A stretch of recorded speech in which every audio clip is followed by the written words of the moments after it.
Chumlibra Lallibra Manipuri Kuki militants amapan hena sangsalakre haiba wafam viral oiri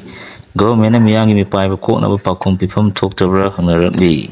Manipur thokliba tha tara taru helaklaba maite amasung kuki anigi marakta thokliba misi mina yawa irang asida hena mai chusangadaba maongda yungdonaba Myanmar dagi nongna training phanglaba kuki militants amapan hena sangsalakre haibagi report ama social media da platform singda viral oirakliba sigi matangda Hojik Power Sumba Aran Kangba Namdana Lerasu Hiram Masiga Mailena State Government Miam the Mipaiba to Oliva Sigi Pakum Ama Pifam Tokra Haina Wahang Amalali. Hokiven Tokawan mid September Taratarukta Secretary to Chief Minister Ojiba and Geofrina State Sigi Director General of Police Tatawa Serol Haiba Ama Matangina mid September Taratareta social media the viral Oki Tariba Serol Duda sign to River Do Stasina Kuyek Nate Haiba upon Sing Su social media sing the Amuk viral Oidina Tariba Serol Adu Osanaba Sazanaba Seroli Haina Adum Sandoraki Iram Adugamari and State Government Makedi official Oiba Sumina Tagalale Haba Tolakpa Pam Lekidri Sumina Tagalale Haba Kangdava Serol Adu the Yauriba Warol di drone Senabaga bomb Tadaba projectile Kappa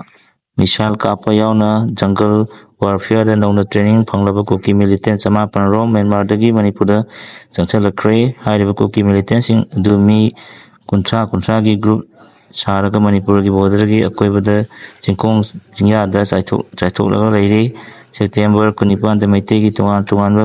Kulsing the High River Group Sing Asina Sinaraga attack Torpayai Madam Adana Hiram Sigi Marina Police Department Lokalapa Topo Section Toranging Lokotlu Highway Chini Zero Aduna State Chief Secretary Security Advisor Amasung Hongi Commissioner the Kopising Tabagi of Yauri Maraks the Sumina Trala have a Kangdava Zero Adu the Hari Wapumsing Adumoksa Manavanga Sita Station here SP Dagi Polopune Haba most immediate oiba secret message ama amuk social media the viral oirki hariba Zero Adu the Thawal gi senior SP gi for the asigi tang the mi amana sign toraga Thawal gi additional SP OC amadi RO2S SP Thawal the Thabani Zero asida su among the DGPT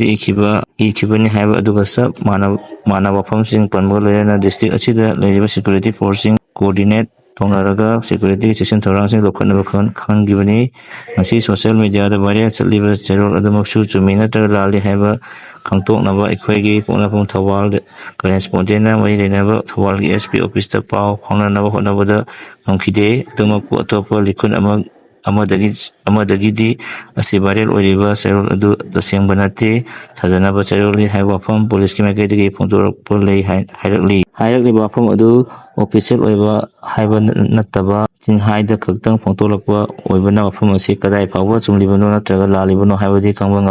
and Mardagi Makal Makakia Kulai Sinabagi training from Lavakuki militants Amapan Matata Manipur Chancellor Cray Haiba from a sea social media the variant or Liva Sida Sina Sumrabana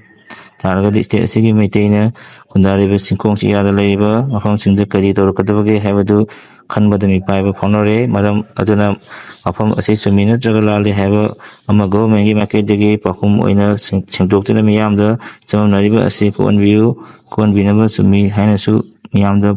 Putonali Panbaya Mr. Secretary NGO Pina signed Tawani have a zero Dogi Patangasu Manipur Pradesh Committee Working President to Mutam the government Sumina to Lali Havagiti Atang does government termination Lesson Babu Yanandava Uladuna Hiram Asigi Matang the government Miam the Sindopum to Ehava Imsakinameter Pontoki Pau Gifa Mother Pontoki Bani.